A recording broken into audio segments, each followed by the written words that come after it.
अस्सलाम वालेकुम ख़वातीन व हज़रात, आप देख रहे हैं सुबह की सोच। सुबह की सोच में कहेंगे आपको खुश आमदीद। मुझे कहते हैं हसनैन लियाकत और मैं हूं गज़ल अमान। आप सबको मेरी तरफ से भी खुश आमदीद। आप सबको खुश आमदीद एक बार फिर से सुबह की सोच में। यकीनी तौर पर आपकी सुबह अच्छी गुजर रही होगी, आगाज भी हो चुका होगा।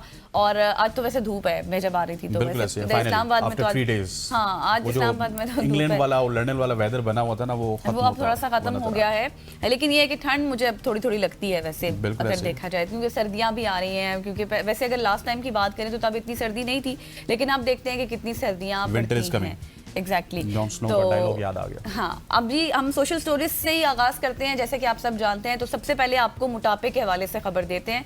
सुबह सुबह का टाइम है और फिर मैंने सोचा कि आपको बता भी दूं, क्योंकि पाकिस्तान में मोटापा अब संगीन बहरान की शक्ल इख्तियार कर गया है और पाकिस्तान में 10 करोड़ से ज्यादा बालिग अफराद वजन की ज्यादती या मोटापे का शिकार हो रहे हैं, जो डायबिटीज, दिल के अमराज या फिर फालिज या फिर कैंसर या फिर बांझपन जैसे खतरनाक नताइज का सबब भी बन रहा है। और अगर इसके फौरी इक़दाम ना किए गए तो नौजवानों में अमवात और माजूरी की शरह में खतरनाक हद तक इजाफा हो सकता है। और इस बात का इंकशाफ हम नहीं कर रहे हैं यहाँ पर बैठ के, बल्कि रिसर्चर्स कर रहे हैं, मुल्की और बैनुल-अक़वामी माहिरीन कर रहे हैं।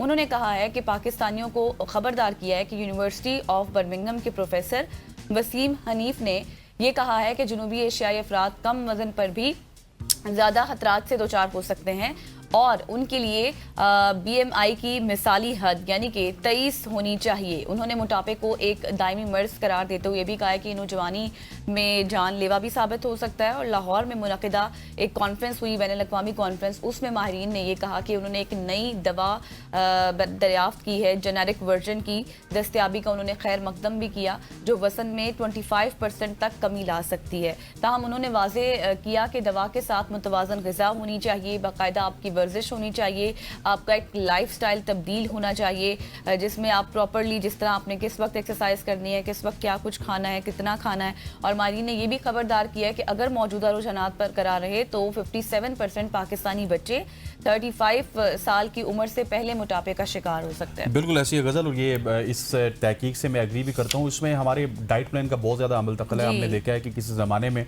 अब ज़्यादा दूर का ज़माना नहीं है, 20-25 साल पहले हमारे जो आबा व अजदाद थे वो देसी खुराकें खाते थे, देसी घी होता था, देसी चीज़ें होती थी। लेकिन अब उसके बाद हम थोड़ा सा शिफ्ट हुए डालडा की तरफ, और अनफॉर्चुनेटली अगली नस्ल शिफ्ट हो गई है बर्गर्स की तरफ। उन्होंने बर्गर खाने हैं, पिज़्ज़ा खाना है, पता नहीं क्या क्या करना है। सो उसकी वजह से आपको फिर इस तरह के मोटापे के मसाइल होते हैं। आपको अपनी डाइट का भी ख्याल रखना है, आपको अपनी वर्जिश का भी ख्याल रखना है, क्योंकि आजकल थोड़ी सी आसानी ज़्यादा हो गई है। हर शख्स की कोशिश ये होती है कि उसके पास अपनी गाड़ी हो, अपना बाइक हो, और वो घर से निकले तो बाइक या गाड़ी में हो। तो आपको अपनी वर्जिश के लिए और अपनी बॉडी को एग्जॉस्ट करने के लिए कुछ ना कुछ वक्त निकालना होगा वर्जिश के लिए भी। ख़वातीन व हज़रात, आगे बढ़ते हैं और आगे बढ़ते हुए आपको बताते हैं एक और पाकिस्तान का अलमिया। एक तरफ गज़ल ने आपको मोटापे का अलमिया बता दिया और मैं आपको एक और अलमिया बताता हूँ।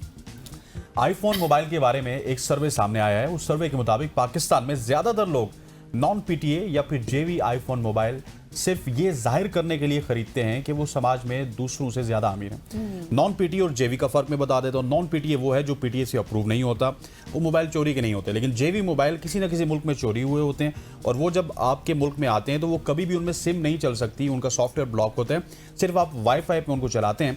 और ये JV मोबाइल पाकिस्तान की मार्केट में बहुत आम है। वो ये भी जाहिर करते हैं कि वो कई एतबार से या तो लोगों में सबसे अच्छे लगें, जो हमारे पाकिस्तानी लोग हैं जो आईफोन खरीदते हैं। और ये देखा जाता है कि हमारे समाज में फ़ोन राब्ते के लिए कम और अपना दर्जा दिखाने के लिए ज़्यादा ख़रीदा जाता है। That is very unfortunate. और अच्छी खुसूसियात या फिर अच्छे अखलाक के हामिल लोगों से ज़्यादा जो मशीनी मोबाइलों को अहमियत दी जाती है। और बहुत से लोगों के लिए आईफोन ख़रीद कर रखना कोई ख़ास ज़रूरत नहीं होती उनको, लेकिन वो इसमें फ़ख्र महसूस करते हैं, इशो इशरत और समाजी हैसियत ज़ाहिर करने के लिए वो आईफोन रखते हैं। हालांकि उस आईफोन की कीमत दूसरे आईफोन के मुकाबले जो PTA वाला आईफोन है शायद आधी होगी, JV वाले से तो और ज़्यादा आधी होगी। लेकिन उन्होंने हाथ में उठाया होता है ना, कहते हैं यार कि बस ठीक है। हर बंदे दूर से देख के कहना होता है ये आईफोन इसने उठाया हुआ, इसका स्टेटस सिंपल बड़ा अच्छा। अब तो 17 भी आ चुका है और कल भी उसकी लॉन्चिंग हो चुकी है। बहुत सारे लोग 17 की तरफ भी जाएंगे, मतलब कितनी सीरीज इसकी आ चुकी है। लेकिन खैर, जो आपने बात की है, अगर उस पर्सपेक्टिव से भी देखें तो ठीक है, लेकिन अगर इस दूसरे एक पर्सपेक्टिव से देखें तो वो भी ठीक है, क्योंकि ज़ाहिर है हर किसी का एक अपना कंफर्ट लेवल होता है, उनकी सेल्फ अचीवमेंट्स भी होती हैं, कोई लोग अपनी मेंटल प्रायोरिटी को भी देखते हैं कि यार हमें ये रखना चाहिए। ज़ाहिर अब एक सादा फ़ोन और आईफोन में पिक्चर्स का काफ़ी फ़र्क है, फिर बहुत सारे फीचर्स भी होते हैं। तो बेसिकली बताना ये मकसद तनकीद करना नहीं है किसी पर भी, लेकिन बताना है कि हमारे समाज में इस तरह की चीज़ें पनप रही हैं। नहीं, हम तनकीद नहीं कर रहे, हम कह रहे हैं पीटीए वाला ले लें, एग्जैक्टली, ज़ाहिर है वो हर कोई अपने जाविये से उस हाँ। खबर को देख सकता है ना, तो इसलिए मैंने क्लियर भी कर दिया।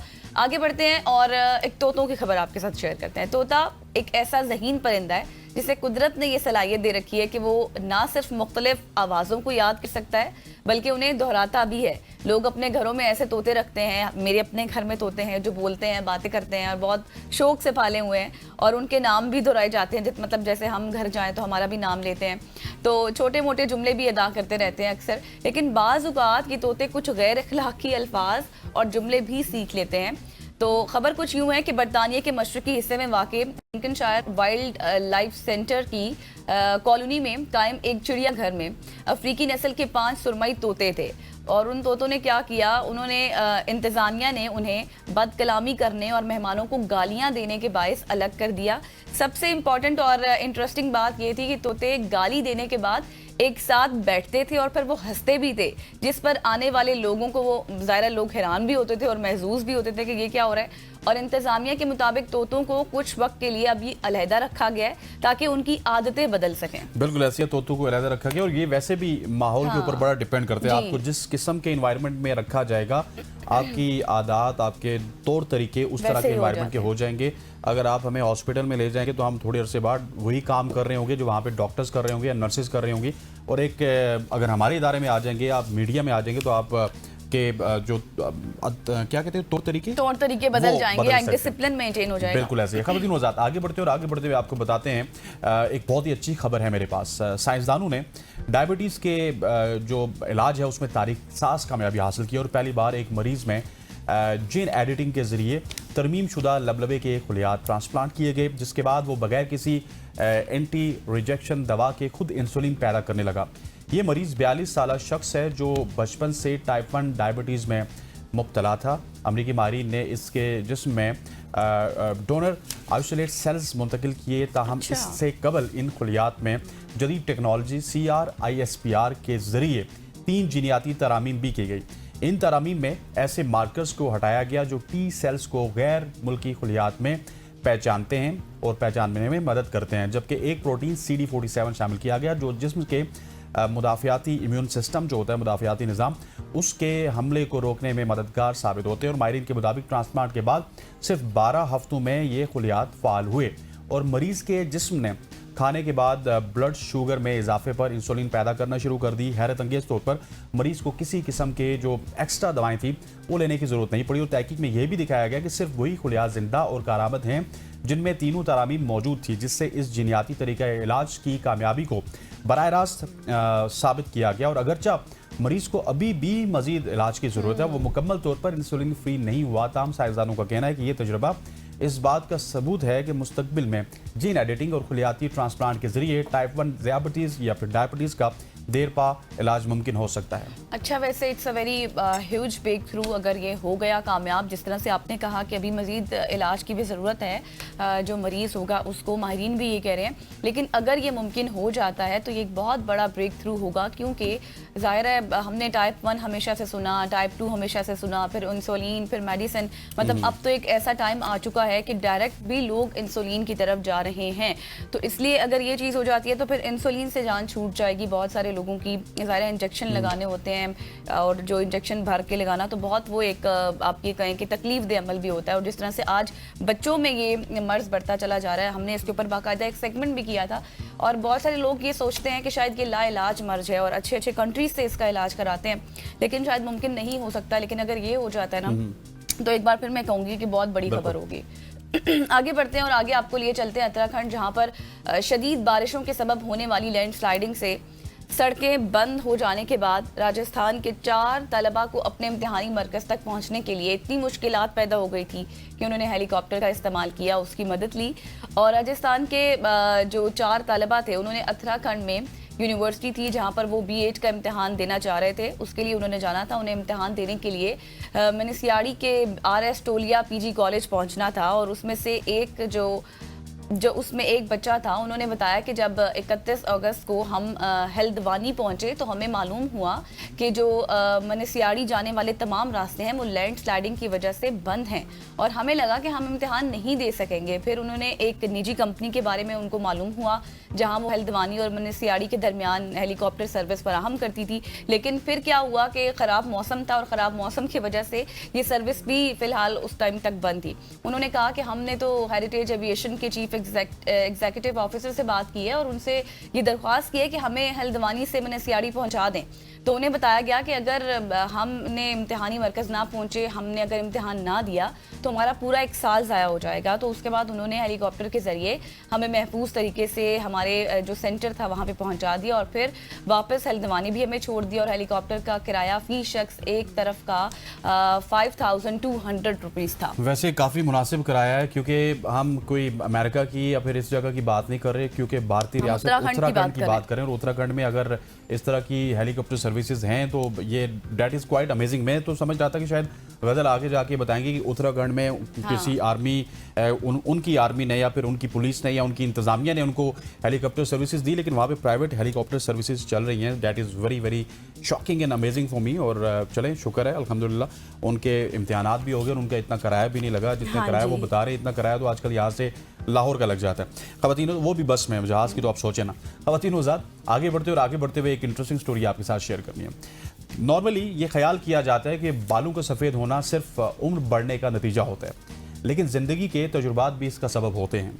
मगर क्या वाकई किसी फ़र्द की ज़िंदगी के तजुर्बात बालों की रंगत को बदल सकते हैं? इस हवाले से साइंस ने बहुत सारी चीज़ें वाज़ेह की हैं।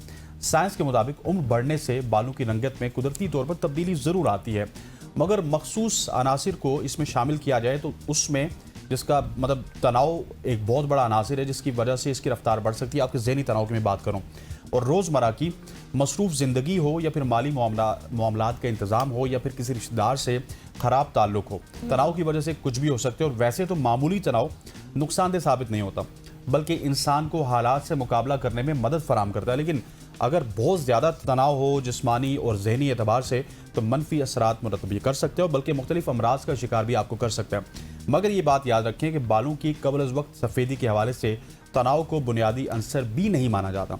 इस हवाले से जीन्स में भी आपकी जीन्स बहुत अहम किरदार अदा करती हैं, मगर तिबी माहिरीन के मुताबिक दायमी तनाव का शिकार रहने वाले अफराद बालों की सफ़ेदी का अमल उनका तेज़ हो जाता है। सो आपकी अगर जीन्स में है, आपके बाल सफ़ेद होंगे। और अगर आप हर वक्त तनाव में रहते हैं, परेशानी में रहते हैं, डिप्रेशन में रहते हैं, स्ट्रेस में रहते हैं, तो आपके बाल सफ़ेद हो सकते हैं। एग्जैक्टली। वैसे आपके तो नहीं हुए ना अभी? मेरे भी थोड़े नहीं हुए बहुत तभी। थोड़े बहुत। अच्छा, अभी आपके है फैमिली बैकग्राउंड या नहीं, फिर फैमिली वैसे? बैकग्राउंड नहीं है। मतलब मेरी जो उम्र है इसमें मेरे जितने भी क्लास फेलोज उनके बाल सफ़ेद हो चुके हैं। अच्छा। हाँ, क्योंकि अब हम आगे की तरफ ही जा रहे हैं, ज़ाहिर है पीछे तो कोई भी नहीं आएगा। लेकिन ये जो मेरे बाल सफ़ेद है उसकी वजह है, वो वजह भी बता देते हैं कि हम बहुत ज़्यादा स्प्रे यूज़ करते हैं, जेल यूज़ करते हैं, क्योंकि रोज़ आके हमारी रिक्वायरमेंट है कि हमने बाल बनाने, तो उसकी वजह से भी 2-3 साल में मेरे बाल बहुत ज़्यादा डैमेज। अच्छा, वैसे कुछ लोग होते हैं ना, उनकी एज नहीं होती लेकिन उनके बाल बहुत ज़्यादा, मतलब छोटी उम्र में भी।